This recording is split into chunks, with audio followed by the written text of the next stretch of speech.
I would like to take a moment, first of all, to thank both bargaining teams. And I think what was negotiated was improved with each meeting and with each insight and with each, in some cases, struggle, and in some cases, some fierce conversations.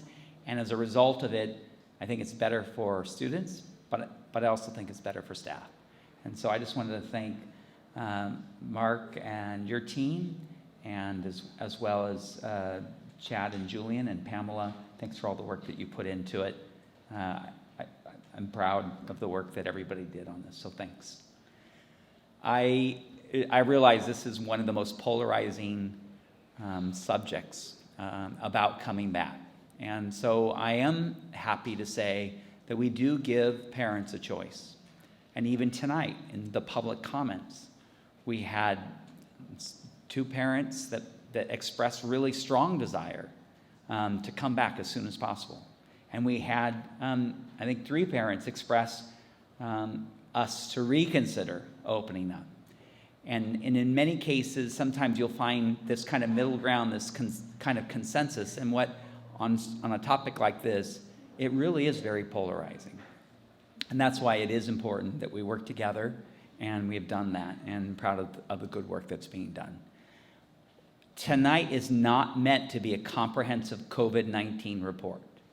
We have webinars. We had our first one this evening, and Mr. Jeremy Davis will be talking about some upcoming webinars that are meant to be comprehensive, that we will be going in greater detail to be able to do it. This is simply a small update in preparation for those webinars that are literally coming out in the next couple days. We also want to say, and we'll start with our planned start date, and like I have said before, like we've all said before, it's dependent on state and local changes, if there are any. And so, but at this point, we'll be moving forward with that. So again, thank you, everybody. I'm going to start with Chad Hammett to share a little bit about the update as we move forward.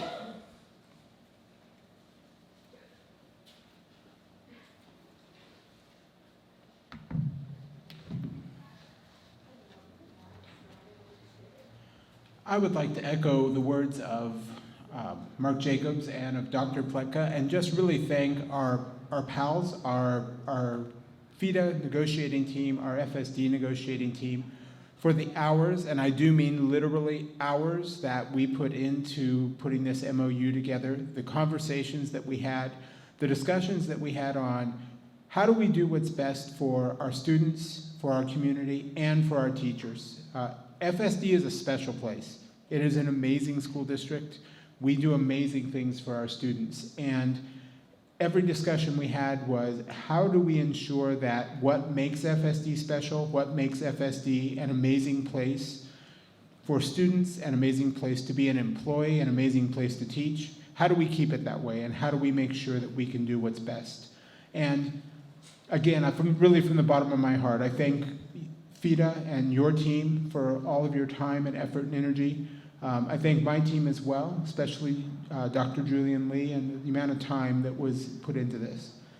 A couple of things I just want to highlight. The first day of school in class for students is scheduled at this point to be Tuesday, October 13th. October 12th was already a student-free day. That day will be set up so that teachers can prepare and plan for students to return, get their classrooms ready.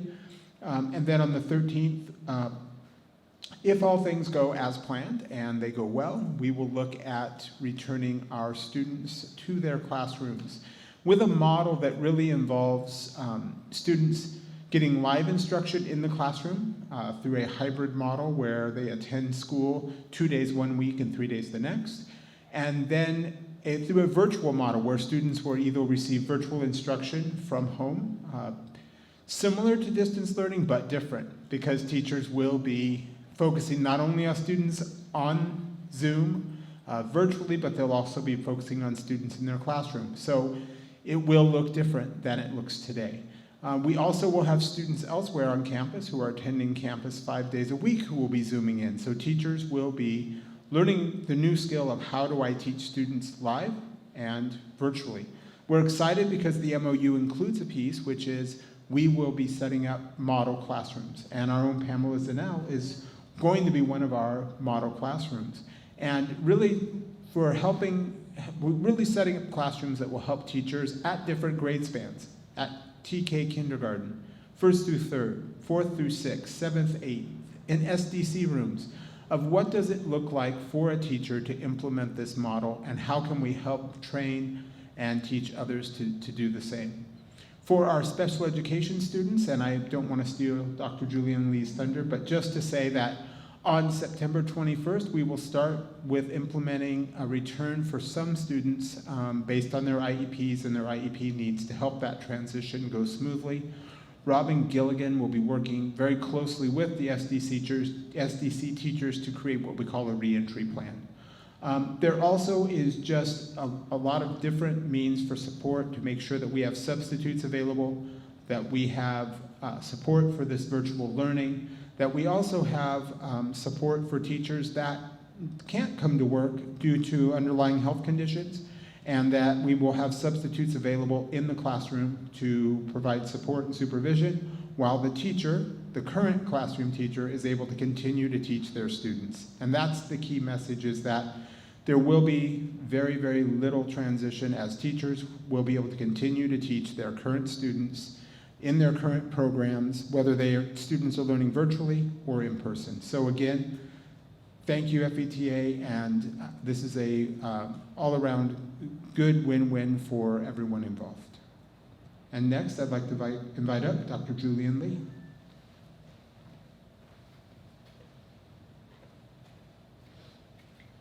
Good evening. I don't have very much to add. I just want to reiterate what Dr. Gilligan said about the reopening of special education and some of the intensive services that we offer in a one-to-one and small group capacity.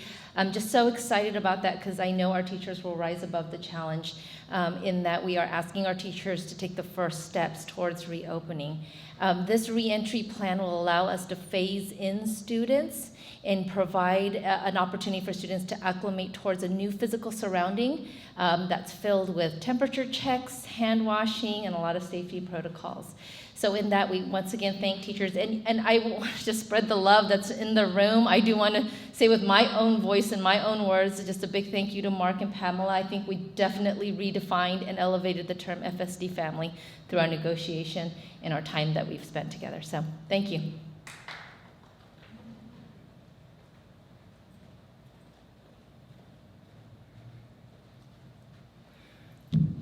Well, Board of Trustees, I just want to talk to you quickly about our webinars. We conducted our first one today, led by Dr. Hammett, Dr. Lee, and myself. We had 5 directors on the call with us, helping us out, some from each department, doing Q&A as quickly as they could. I discovered that I talk way too fast for our translators, so I have had to apologize. Sorry, Shayla. Thank you. To our translators, because I talk really quick. So tomorrow night I will be slowing down as I speak and chunking what I say to give them a little bit of a break. But it went from 3 to 4. We have again tomorrow night. We have from 5 to 6, and Thursday night from 6 to 7. So we have both Korean and Spanish translator available. The links are on our homepage. People can get to them. We posted it out through Facebook, and our Friday message that went out gave everybody the dates and times as well. So we had 299 people participating on the webinar. We had another 40 watching on YouTube. And Director Wes Kriesel was on YouTube and on Facebook looking for comments and then taking those comments and putting them back into our Q&A. So I believe we had 177 questions answered, another 130 still open to be answered once we had to end our webinar about 10 minutes past time. So we're working on taking all those 300 questions, grouping them by subject, and then turning them into a frequently asked questions page. So we'll be spending the next couple of days doing that. We also recorded those webinars, and we'll be posting those to our website, so anyone who's interested in any of those webinars can watch them on the website as well if they weren't able to make those times. Would you repeat again how parents can tune into that? Absolutely. If they go to our homepage, our brand new banner that came out this morning says, click here to go to the webinar for learning options. And when they click there, it goes to the learning options page, and they're given 2 links. Up in the top right-hand corner, it says click here to join, and they can join the Zoom or they can join the YouTube streaming. They can watch it live on YouTube or they can come right into the webinar. We have a 500-person limit on the webinar, but if they come to the webinar, they can ask questions directly, but if they go on YouTube and ask questions, that's fine as well. We will transfer those over. We have someone watching the YouTube side as well. Thank you very much. Absolutely. I just want that in the program. Sure.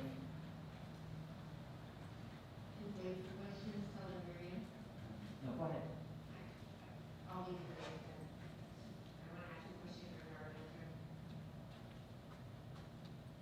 Any questions?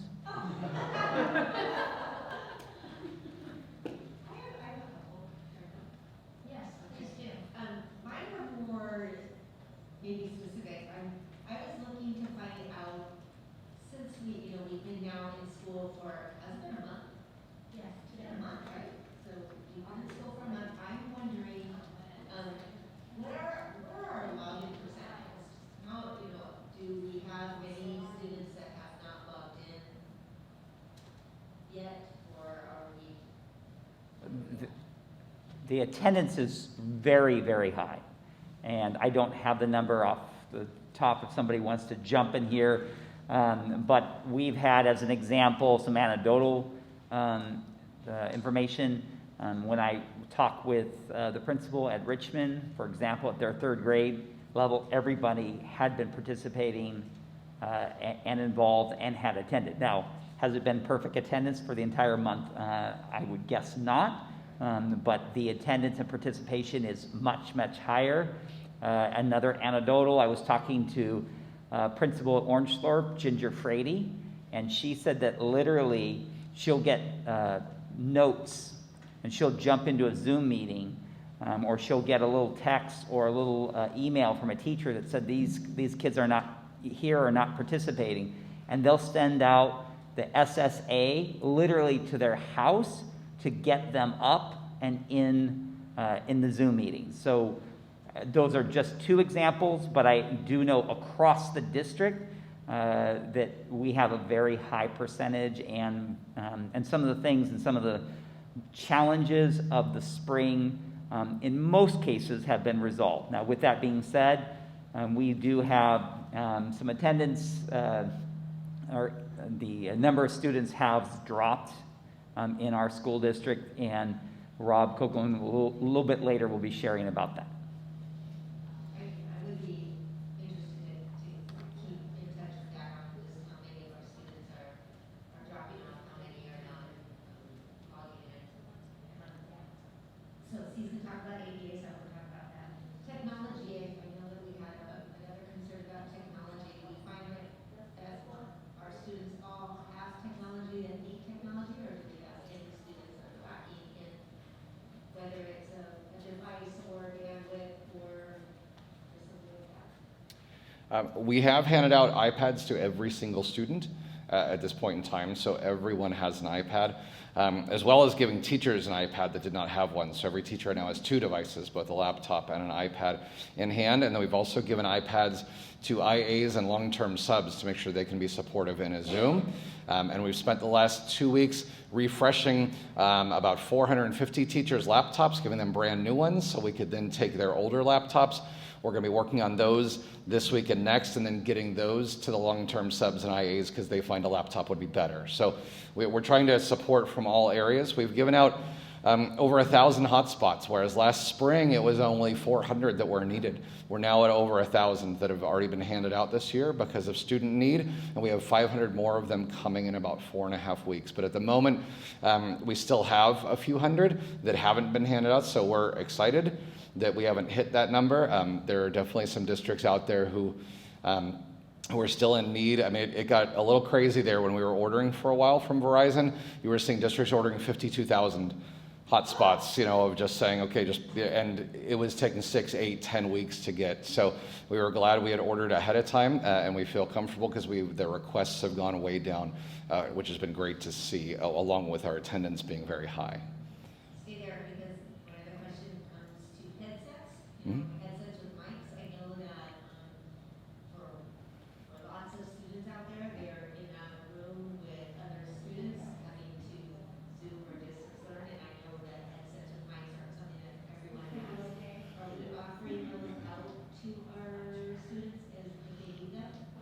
We- actually even addressing that at a school site level? We haven't done it with the mics. We have talked with the school sites about if they see a need for keyboards or for headphones, that we can be happy to help them with a purchase or see what that would look like. We did purchase 3,000 of the earbuds that are ready to go, but what we do typically find with students is when we try and hand out headphones, a lot of them don't want district headphones because they want something a little different or a little better. But we have also just ordered 3,000 of the very nice over-the-ear for the junior high. Because of some of the way the junior high electives will be handled, we want them to be able to have less distraction in the rooms, so we've ordered some nicer ones that fit completely over the ear that will drown out a little more of what's going on around them. Sure. Homeschool, did we have any homeschool numbers yet? How many students do we have that signed up for the homeschool? Yes, the My FSD Academy. Yes, we ended up adding extra teachers to that program because we are at 100 and, do you remember, 128 students, I think, that are, I believe, so we ended up going about double what we were expecting. So we did hire more teachers into that program. We actually have a wait list right now. So we have a small wait list, but we're not adding another teacher until we see if that grows. But we started that August 11th. It's going well. Wes actually has been doing a lot of work with those teachers to help them understand Canvas, which is a brand new LMS for them, as well as the Florida Virtual, which is a different curriculum. So they've been doing a lot of weekly meetings with those teachers to make sure they're comfortable both with the technology, but also with the brand new curriculum teaching across that multi-age. And being that it's Orange, Thorpe, and Rolling Hills, they were already comfortable. The teachers that applied and signed up for it were ones who are already very comfortable with a multi-age concept because it had been at their schools. So that was a nice piece going into the My FSD Academy homeschool. But we filled it, and we had a huge interest. And a lot of people did, once they listened to the webinars, realized, okay, not exactly what I was thinking, kind of thing, which was fine. I mean, we had 350 signups, and a lot of people pulled it back and said, thought this was distance learning, sorry, or whatever it was, but that's what the webinars are for. We try and give out as much information as we can to inform choices, so we're not hiring a bunch of teachers and finding out, oh, those people didn't really want this, and suddenly we're having to mix that up. So the homeschool is going very well. And I only have one more question, guys, I'm sorry. For RTI, I think that I was interested in finding how, I know that we are, as our students are coming in, they're tested on where their gaps are, and where our RTI teachers are out and going. Do you have any report on, just kind of what that looks like? Is it as, are we serving as many students as we were serving, pre-COVID? Are we finding that there was a huge gap, or? Actually, yeah, the data's looking good. We don't have it all in just yet, but I'm sorry. Can I get you to stand with this mic as well as that mic? Okay. We've got two mics going on. Two mics going, okay. We can get a full report out to you once all the data comes in, but our RTA services remain intact pre-COVID, meaning our Tier 3 students are receiving services. So we're utilizing during our synchronous, asynchronous minutes, but we're excited to also continue the services with the reopening plan because it'll also open up the day to the extended learning times to be able to have more flexibility with how we pull out our groups. So we are looking forward to actually putting together kind of a small group mock. It's all under Jeremy's umbrella with what it looks like in a small group situation on a physical return, in addition to supporting kids that will be virtually logging in as well. But yes, to answer your question, Ms. Berryman, it is that we are continuing with RTA services, especially for our Tier 3 students. Thank you. Dr. Lee, while you're there, what about, I'm anxious to see these numbers. Did FSD lose students due to COVID? What about, do we know about inter-district transfers from last year to this year? Did we keep as many students from other nearby districts as we had before? And we can get those numbers for you. I think that deals with our CWA and looking at our intra and inter-district numbers, so we can definitely get something out there for you. Thank you. Do you have any other questions? As we hear the large numbers of hotspots that Jeremy has been telling us went out, part of it is if you have more than 2 children, you get another hotspot, correct? And parents should know that. Okay, thank you. That was an excellent report. Dr. Buck? Just want to close. I know there was a question about our listening and responding to, or just a quick update. We have had 2 meetings to kind of kick off some of the discussion and ultimately some of the actions that we will be taking. But we're beginning in the next phase, which is the listening part. And so we have our first listening tour focus group starting this week.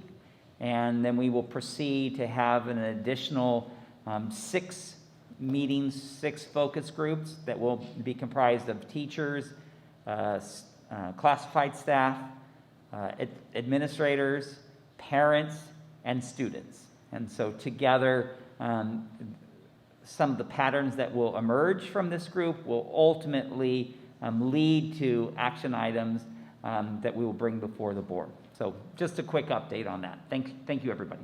We appreciate that.